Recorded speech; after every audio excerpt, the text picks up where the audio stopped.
Bleaching powder में oxygen state में अगर किसी कन्फ्यूजन कोई आया हो, ब्लीचिंग पाउडर इसका नाम होता है ना, ब्लीचिंग पाउडर। और it is formulated as CaOCl और यहाँ पे Cl। सो इसके आयंस क्या बनते हैं, Ca2+OCl- और Cl-। इसमें क्वेश्चन ये पूछते हैं कि दोनों क्लोरीन की ऑक्सीडेशन स्टेट बताओ। तो जब इसमें दोनों क्लोरीन की ऑक्सीजन स्टेट बताओगे तो इसमें क्लोरीन की x मान लिया, -2 + x = -1, x = क्या आ जाएगा, +1। और यहाँ पे क्लोरीन की डायरेक्टली क्या दिख रही है, -1। तो oxidation number of both chlorine = -1 and +1। ठीक है ना।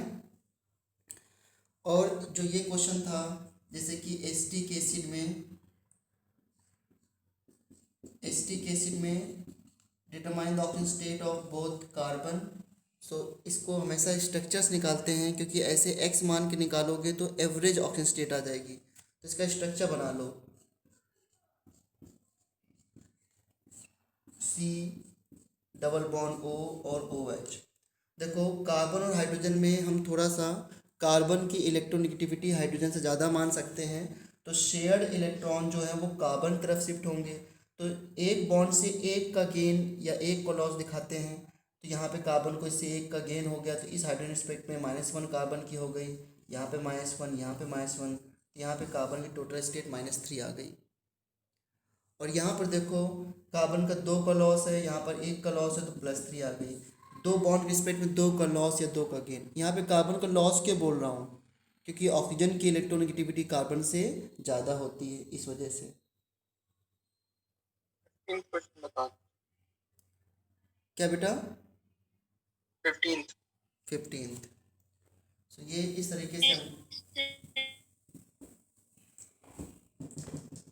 15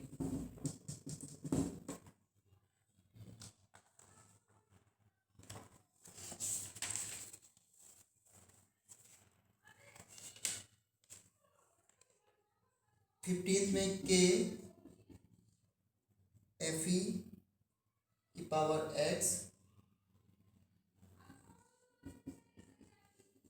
FeCl⁶। इसे पूछा है x की वैल्यू क्या होगी। सो इसमें इंफॉर्मेशन जो है वो पूरी नहीं है वैसे। ये प्रोशन ब्लू है, प्रोशन ब्लू का फार्मूला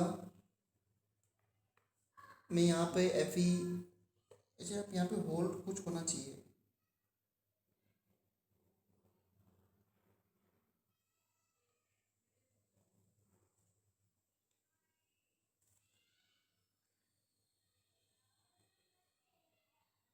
बच्चों इसका आंसर जो मैंने बताया है, तो क्या मैंने x की वैल्यू इसमें, मतलब इसका आंसर मैंने बी पार्ट बताया है क्या, बी पार्ट 15 का आंसर मैंने क्या बताया है, सी बताया है सर। सी बताया है, +3। 3+3। +3, x की वैल्यू +3। हाँ, सो इसका मतलब ये है,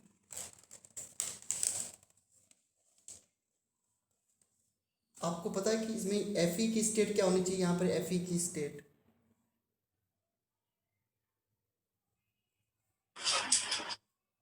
Cn की -1 होती है, एक सेकेंड, Cn की -1, K की +1, इसके हमने x मानी है, और इस Fe की फेरोसाइनाइड में +2 होती है वैसे अंदर तो, लेकिन ये आपके लिए मुश्किल क्वेश्चन है।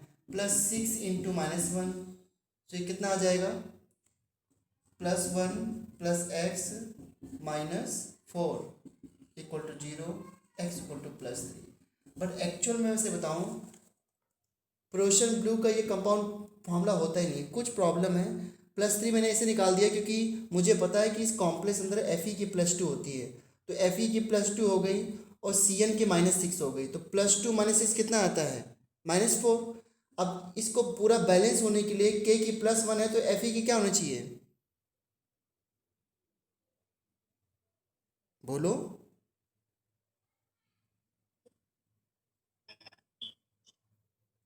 Fe की +3 होनी चाहिए ना बैलेंस करने के लिए। तो इसमें इंफॉर्मेशन ये देनी चाहिए कि यहाँ पर Fe की स्टेट सेकेंड है, ऐसे देना चाहिए था इन्फॉर्मेशन। तो अगर यहाँ पे Fe की स्टेट सेकेंड है then you will able to know कि यहाँ पर Fe के ऊपर क्या चार्ज होना चाहिए, क्योंकि पूरा कंपाउंड तो न्यूट्रल है ना। तो सर हाँ बोलो।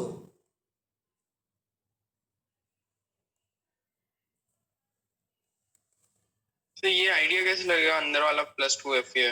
हाँ ये it will be given, it will be given, otherwise ये प्रोशन ब्लू का पहली बात तो ये प्रोशन ब्लू का फार्मूला नहीं है, ये लेकिन सर फॉर्चून ब्लू का तो Fe4 हाँ बिल्कुल FeCN6 होल मैंने प्राइस पहले कह होता दिया, है। मैंने पहले कह दिया कि उसका फार्मूला ये नहीं है। बट इस क्वेश्चन में अगर इससे पूछते हैं कि इसकी स्टेट क्या है तो एक स्टेट इसकी गिवन होनी चाहिए, ये वाले की इसकी स्टेट क्या है। ऐसा क्वेश्चन क्वार्टर कंपाउंड में है जिसमें दोनों में हम नहीं आइट लगा सकते हैं, और मुझे पता है कि इसकी सेकंड होती है, इस वजह से मैंने बता दिया। तो ये मतलब इसमें कोई पैनिक की जरूरत नहीं है, इट विल बी गिवन। जैसे एक क्वेश्चन बड़ा अच्छा सा मैं आपको बताता हूँ, देखो एक क्वेश्चन है बहुत अच्छा सा मेरे माइंड में।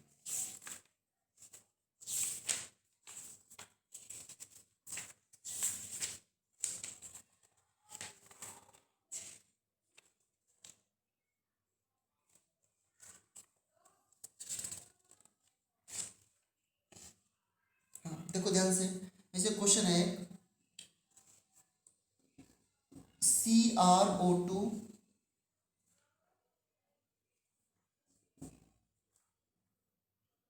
NH3 का होल 4 H2O और Cl2 पूछा है इसमें O2 will be in the form of,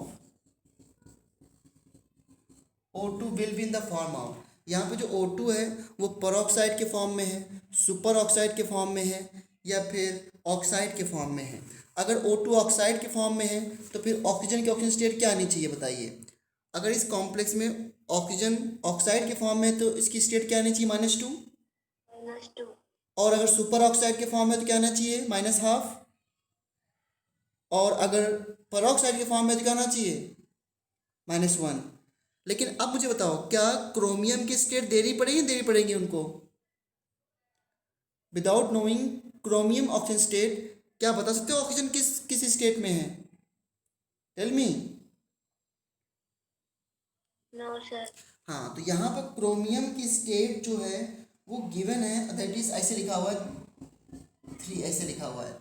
that mean chromium की स्टेट क्या लेनी है आपको, +3। नाउ टेल मी कि यहाँ पर ऑक्सीजन किस फॉर्म में है, फास्ट।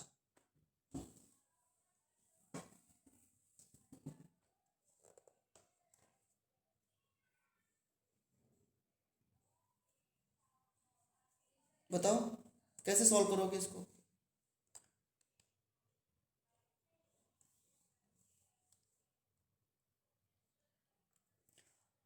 अमन, करमवीर, शांत, आप लोग भी ट्राई करके बताया करो आंसर। पेरोक्साइड। परऑक्साइड। और कोई कंफर्म करो, मुदित।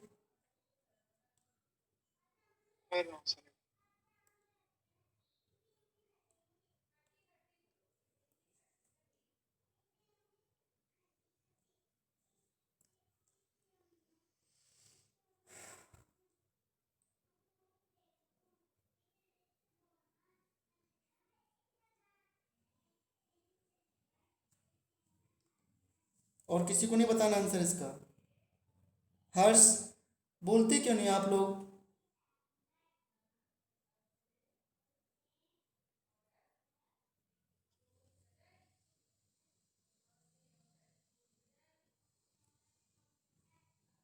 हर्ष और आदित्य बताइए इसका आंसर क्या आएगा।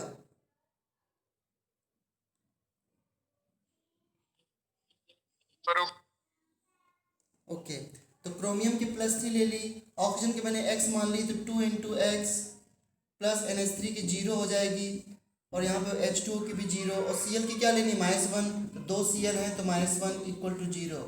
x = कितना आ जाएगा यहाँ पर, 2x = +3 उस साइड चला गया, -2 उस साइड चला गया।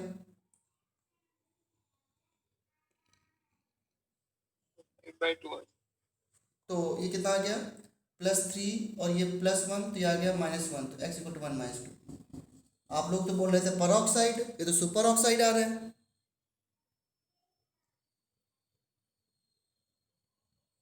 इसका मतलब ट्राई नहीं किया, एक ने बोल दिया परऑक्साइड तो आंसर आ गया, बस हो गया सुपर ऑक्साइड आंसर। तो ऑक्सीडेशन स्टेट में भी इतना कंफ्यूजन।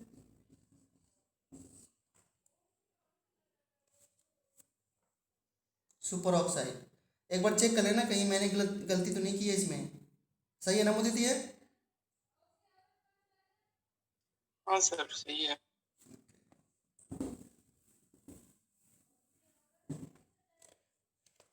जैसे मैं क्वेश्चन दे दूं कि एक एलिमेंट ए है, इसकी ऑक्सीजन नंबर +2 है ऑक्सीडेशन नंबर। एलिमेंट बी जो है इसकी ऑक्सीजन नंबर +5 है, और एलिमेंट सी जो है इसकी ऑक्सीजन स्टेट -2 है।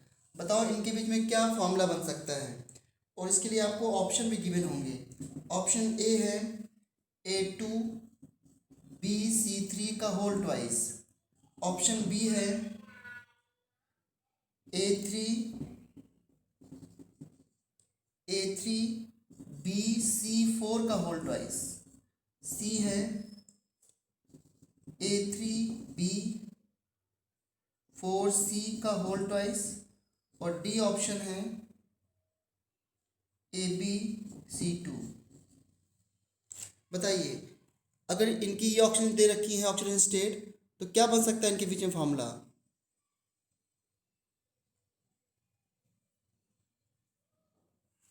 C2 है।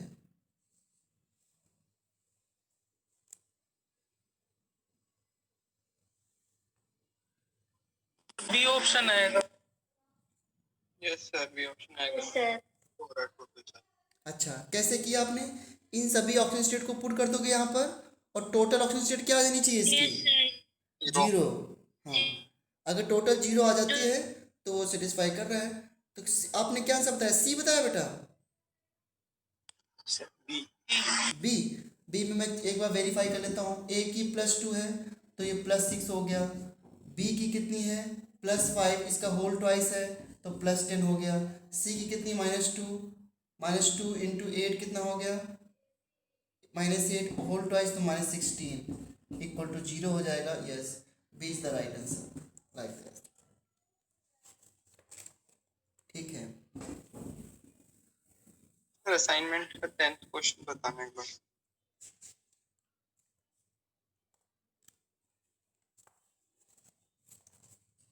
Question number 10।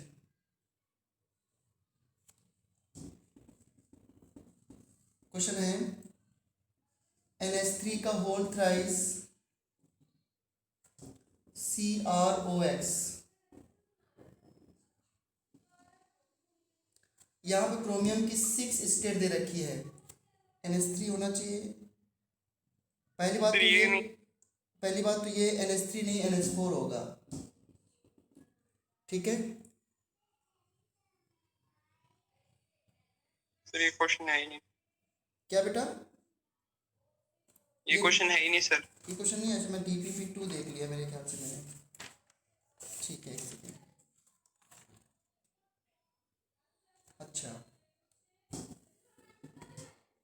क्वेश्चन नंबर 10 में consider the following conjugate base of oxy acid of chlorine. Arrange this in the increasing order conjugate increasing strength of conjugate base. ये question कैसे आ गया? ClO minus, ClO2 minus, ClO3 minus और ClO4 minus. Arrange this in the increasing strength of conjugate base. तो conjugate base की strength में इसका answer क्या दे रखा है? ए दिया है। क्या दिया है इसका आंसर?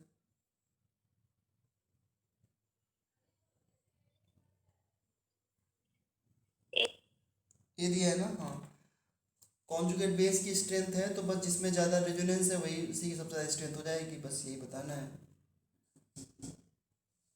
लेकिन ये क्वेश्चन यहाँ पर नहीं होना चाहिए था, बेवजह दे रखा है।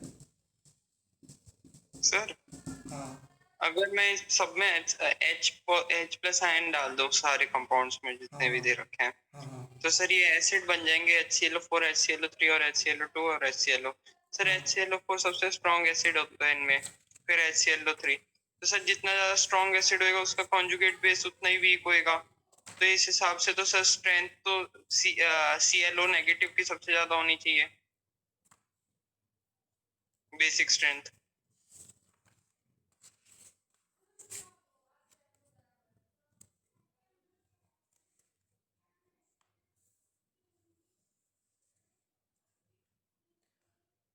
आपने बात तो बिल्कुल सही कही है।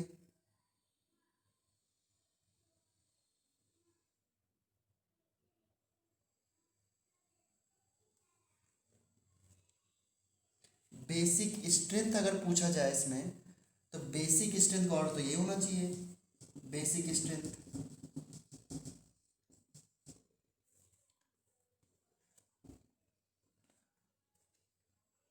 बेसिक स्ट्रेंथ का ऑर्डर यही होना चाहिए, ClO माइनस, ClO2 माइनस और ClO3 माइनस और ClO4 माइनस। आपने बिल्कुल सही बताया। अब जो मुझे अब लग रहा है वो ये पूछ रहा है कि जो इन एसिड के, जो आपने इनके एसिड बनाए हैं, इन एसिड के जो कॉन्जुगेट बेस बनाओगे उसमें स्टेबिलिटी का ऑर्डर बताओ। आई थिंक ये क्वेश्चन के हिसाब से आंसर दे रखा है। बेसिक स्ट्रेंथ का ऑर्डर बिल्कुल सही यही होगा। और स्टेबिलिटी की मैं अगर बात करूं, स्टेबिलिटी, तो स्टेबिलिटी ऑफ कॉन्जुगेट बेस किस पे डिपेंड करेगा? सबसे स्टेबिलिटी कॉन्जुगेट बेस किसकी होगी, बोलो। अगर स्टेबिलिटी ऑफ कॉन्जुगेट बेस की बात की जाए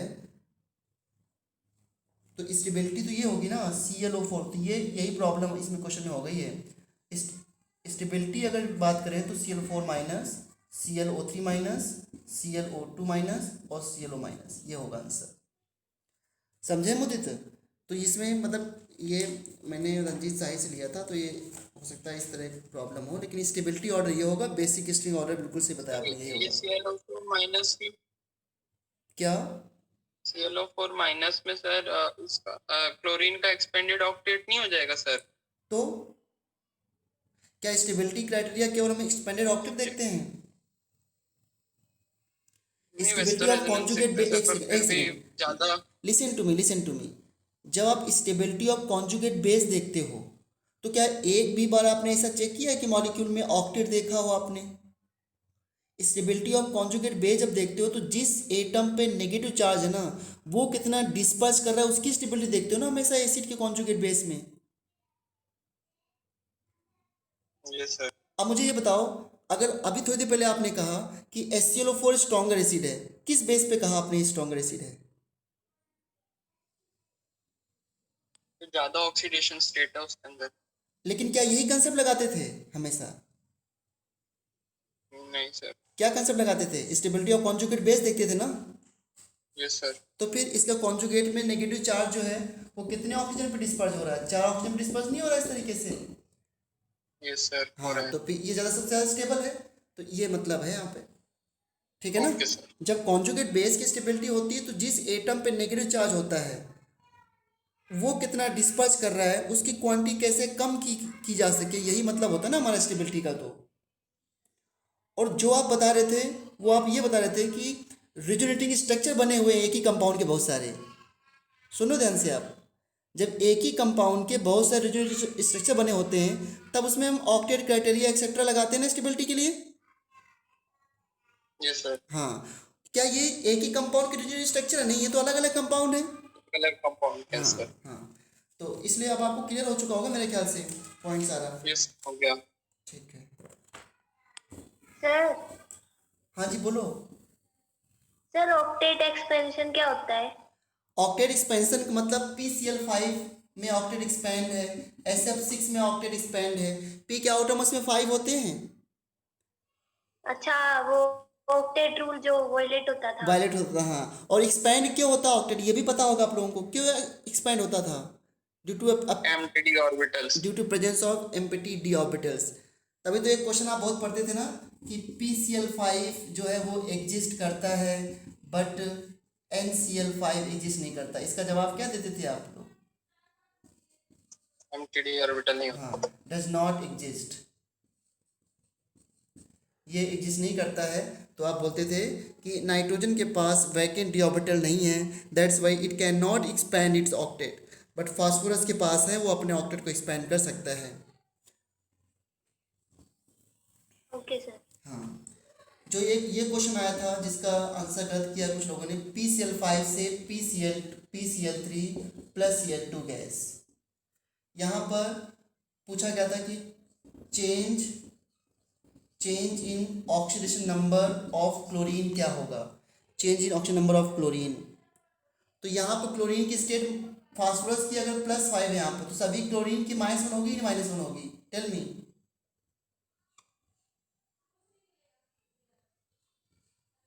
यहाँ पे फास्फोरस की +3 है तो सभी क्लोरीन की -1 होगी, और यहाँ पे क्लोरीन की क्या होगी, 0। बताओ।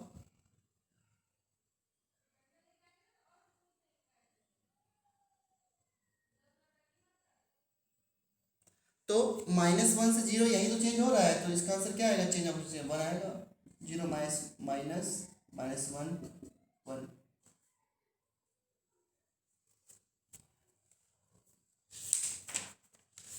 चलो कुछ मैं बैलेंसिंग के बारे में बता देता हूँ।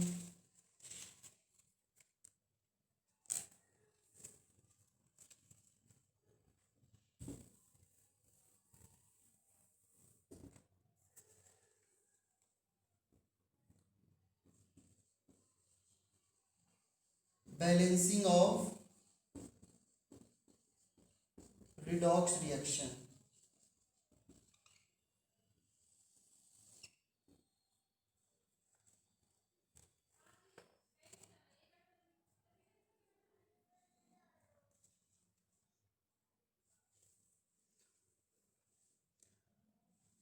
बैलेंसिंग ऑफ रिडॉक्स रिएक्शन में आपने पढ़ा है बच्चों 2 मेथड।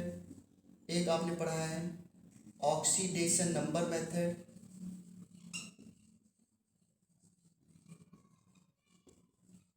और दूसरा पढ़ा आपने ion electron method.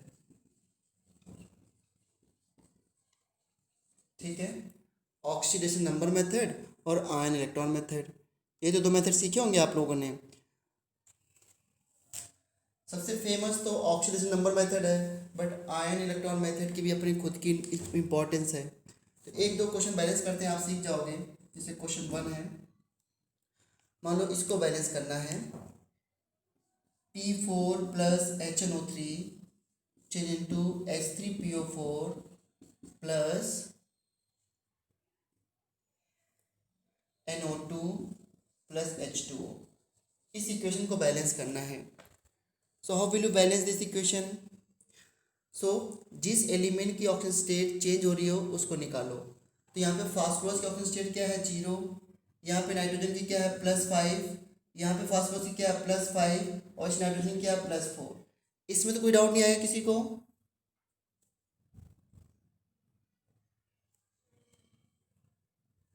Yes sir no sir तो कर दिया करो आप लोग। No sir. ओके, नाउ बताइए मुझे फास्फोरस की ऑक्सीजन स्टेट में क्या चेंज आ रहा है?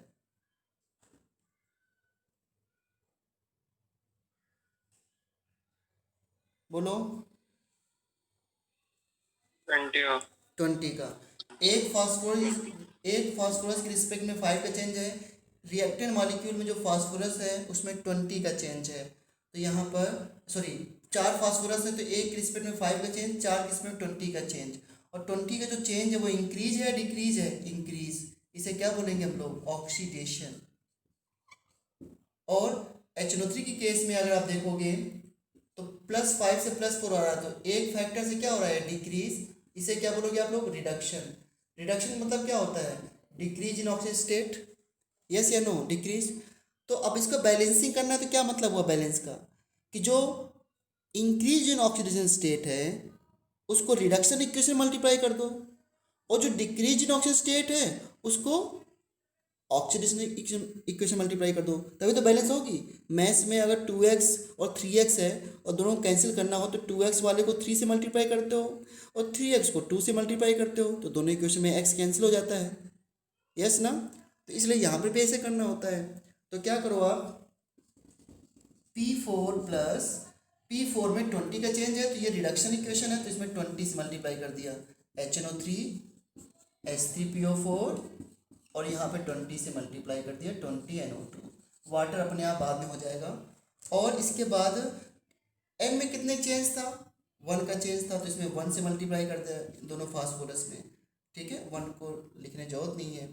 तो ये हमने क्या किया, रूल क्या लगाया कि पहले जिसकी ऑक्सीजन स्टेट चेंज हो रही है वो आइडेंटिफाई करो, और ऑक्सीडेशन में जो इंक्रीज है उसको रिडक्शन इक्वेशन में मल्टीप्लाई करो, और जो रिडक्शन में डिक्रीज है उसको ऑक्सीडेशन में मल्टीप्लाई करो।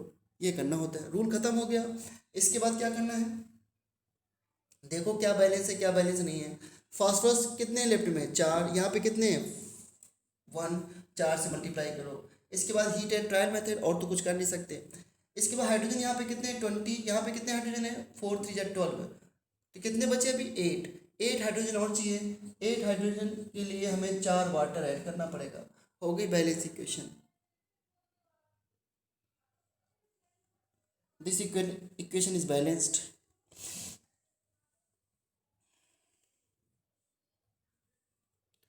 अब मैं आपसे पूछूं कि इस रिएक्शन में फास्फोरस का इक्विवेलेंट मास क्या था, what is equivalent mass of phosphorus P4, तो क्या जवाब दोगे, इसका मोलर मास डिवाइड बाई, किससे डिवाइड करोगे,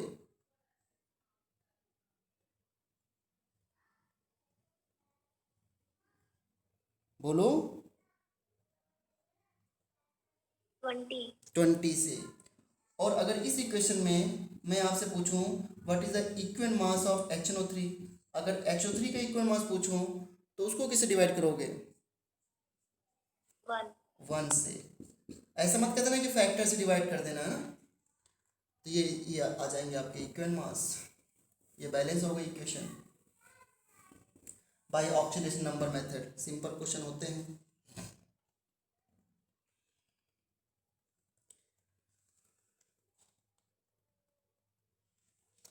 अब मैं पूछूं आपसे कि इसको बैलेंस करना है, या पहले एक सिंपल क्वेश्चन और लेता हूँ। S8 plus HNO3 change into H2SO4 plus NO2 and plus H2O. How will you balance this equation?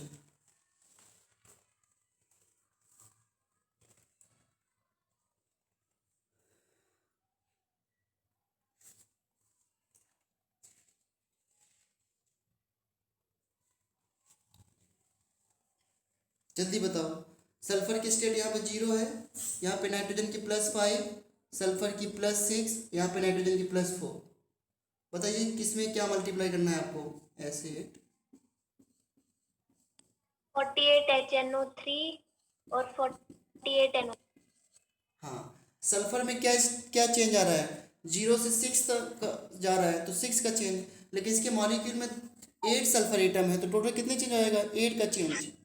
Sir S8 plus 48 HNO3 sir 8H2SO4 48 NO2 और 16 H2। हाँ 48 NO2, और यहाँ पे देखो इसमें कितने चेंज था, 1 का चेंज था, नहीं कितने चेंज था, हाँ इसमें तो 1 का चेंज है तो इसमें 1 से मल्टीप्लाई करेंगे एसिड में, तो 1 से तो बैलेंस नहीं होगा, प्लस H2O। इसके बाद हीट एंड ट्रायल मेथड, अभी मैंने 1 से 48 से मल्टीप्लाई किया है, इसको 1 से मल्टीप्लाई किया है।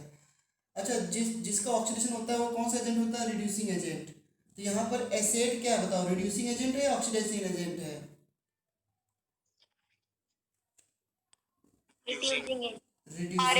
Reducing agent. और HO3 कैसा एजेंट है, ऑक्सीडाइजिंग एजेंट। जिसका खुद रिडक्शन होता है वो ऑक्सीडाइजिंग एजेंट। हाँ, अब इसमें क्या करो, हीट एंड ट्रायल मेथड लगाओ। यहाँ पर 8 है, यहाँ पर 1 है, तो 8 से मल्टीप्लाई कर दिया। इसके बाद देखो 48 हाइड्रोजन हो गए, और यहाँ पर 16 हाइड्रोजन है, तो कितने चाहिए अभी, 48 16 नहीं है, 18 है। H2 भी तो 8 2 16 ही तो होते हैं।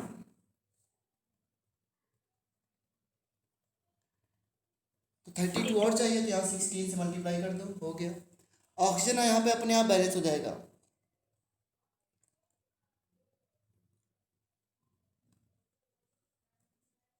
ठीक है, हो गई बैलेंस इक्वेशन। ये ऑक्सीडेशन नंबर मेथड है बैलेंस करने का।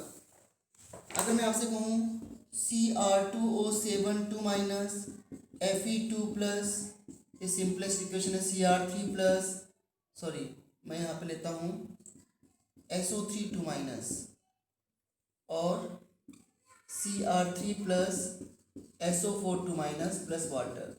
इसको बैलेंस करना हम अगर एसिड मीडियम में, Cr2 वैसे भी एसिड मीडियम में काम करता है, तो कैसे बैलेंस करोगे बताइए ज़रा। यहाँ पर इसकी ऑक्सीजन स्टेट क्या आएगी, +6 आएगी, और यहाँ पर इसकी क्या स्टेट दिख रही है, +3। कितने चेंज दिख रहा है आप लोगों को, 3 का चेंज। लेकिन दो एटम के रिस्पेक्ट, हाँ, तो 6 का चेंज नहीं हो गया 2 एटम के रिस्पेक्ट में।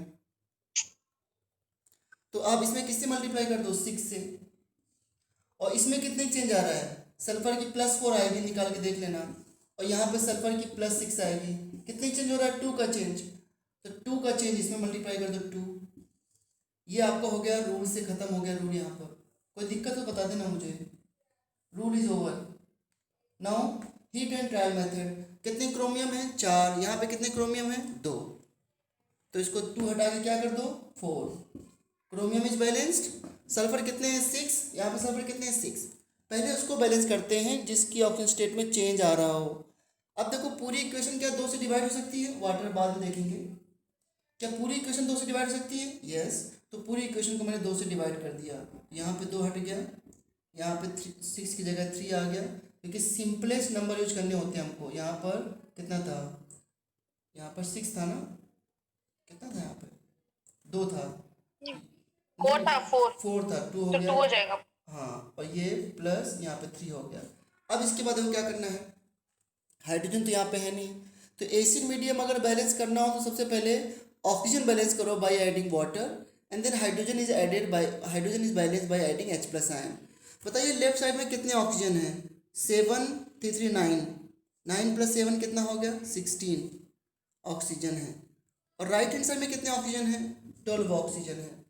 4 ऑक्सीजन राइट हैंड साइड में कम है, तो इस साइड आप क्या कर सकते हो, 4H2O ऐड कर सकते हो, तो ऑक्सीजन बैलेंस हो गया।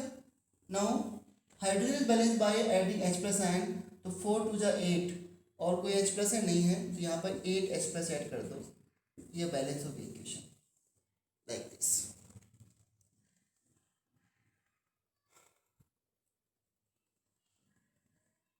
सिंपल है एकदम। अब यहाँ पर अगर इसका इक्वल मास निकालना हो तो मोलर मास डिवाइड बाई 6 हो जाएगा, और अगर इसका इक्वल मास निकालना हो तो मोलर मास डिवाइड बाई 2 हो जाएगा। यहाँ पे 6 का चेंज आया था, यहाँ पे 2 का चेंज आया था, हो गया। सारे क्वेश्चन बहुत इजी हो जाते हैं, ठीक है ना।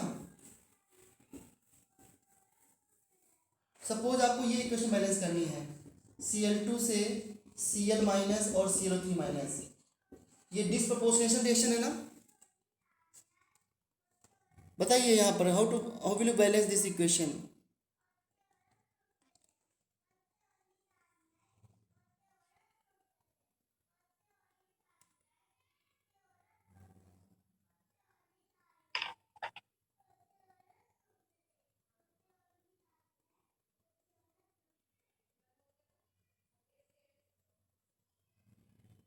कैसे करोगे बैलेंस इसको,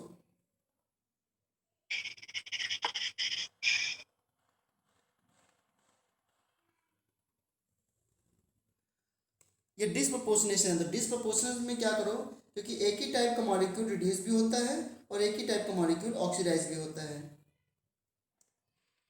तो इसलिए इसको आप खुद से लिख सकते हो, Cl2 + Cl2 change to Cl- ClO3-। इस मॉलिक्यूल को 2 बार अपने आप से लिख लिया हमने, क्योंकि एक ही टाइप का मॉलिक्यूल रिड्यूस भी हो रहा है, ऑक्सीडाइज भी हो रहा है। अब इसमें इसका चेंज देख लो और इसमें यहाँ पे चेंज देख लो। Cl2 से Cl- में कितने चेंज आएगा, यहाँ पे 0 है, यहाँ पे -1 है, क्या चेंज आएगा स्टेट में, 2 का चेंज आएगा रिडक्शन में। और Cl2 से ClO3- में कितने चेंज आएगा, 10 का, क्योंकि यहाँ पे 0 है, यहाँ पे +5 है, 0 + 5 5 का चेंज, 2 के रिस्पेक्ट में 10 का चेंज, तो 10 का चेंज आया। देखो आपने ऊपर Cl2- क्या बेटा, माइनस है सर, वहाँ फिर तो 6 होएगा। ये 2- गलत लिखा हुआ है, ClO3 2 माइनस है ना, ClO3 में 2- नहीं हो माइनस। सकते, ClO3 में 2- नहीं हो सकते, हमने गलती से लिख दिया बेटा, ठीक है। तो इस तरह लिख दिया हमने,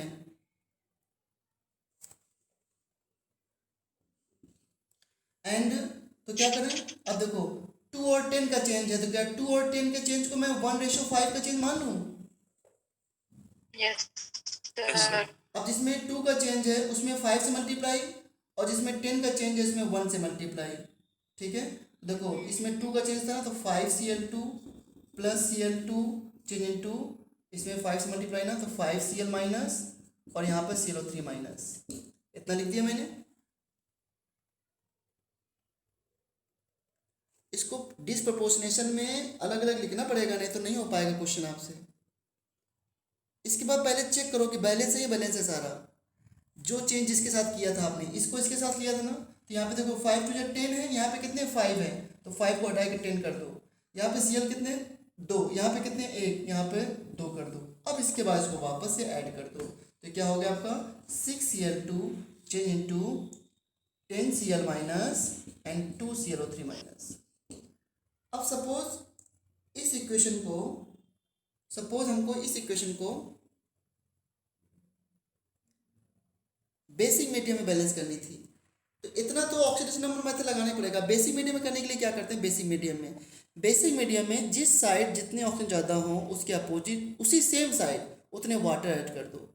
यहाँ पर कितने ऑक्सीजन 0, यहाँ पर कितने 2 3 6, तो 6 वाटर इसी साइड हमने ऐड कर दिया, और फिर जितने वाटर ऐड करते हो उसके डबल OH ऐड कर दो, तो 12 OH माइनस। ये इक्वेशन बैलेंस हो गई। एसी मीडियम में क्या करते हैं, oxygen deficient side water add करते हैं जितने डिफिशिएंट हैं, और बेसिक मीडियम में क्या करते हैं, ऑक्सीजन एफिशिएंट साइड उतने ही वाटर ऐड कर दो, देन अपोजिट साइड। इस तरीके से आप इसको बैलेंस कर सकते हो। नहीं समझ आया? लास्ट वाला बता दो सर। हाँ, लास्ट वाले में देखो, बताइए राइट हैंड साइड में कितने ऑक्सीजन थे, 6। Yes sir. जितने ऑक्सीजन है उतनी वाटर ऐड कर दो उसी सेम साइड इफिशिएंट साइड में, बेसिक मीडियम में। तो अब ऑक्सीजन कितने हो गए, 12 हो गए ऑक्सीजन, और हाइड्रोजन भी कितने हो गए, 12 हो गए। क्यों ऐसा करते हैं, जिससे कि ऑक्सीजन हाइड्रोजन बराबर क्वांटिटी में ज़्यादा हो जाए। अदरवाइज बेसिक मीडियम में OH आयन से बैलेंस होता है ना, तो फिर OH आयन कैसे ऐड करोगे। तो इसलिए हमने उसी साइड सेम वाटर ऐड कर दिया, और अपोजिट साइड में जितने वाटर ऐड किए उसके डबल OH आयन ऐड कर दो। अगर यही एसिड मीडियम में करना होता तो क्या करते, तो फिर आप 6H2 इधर ऐड करते और राइट हैंड साइड में 12H+ ऐड कर देते।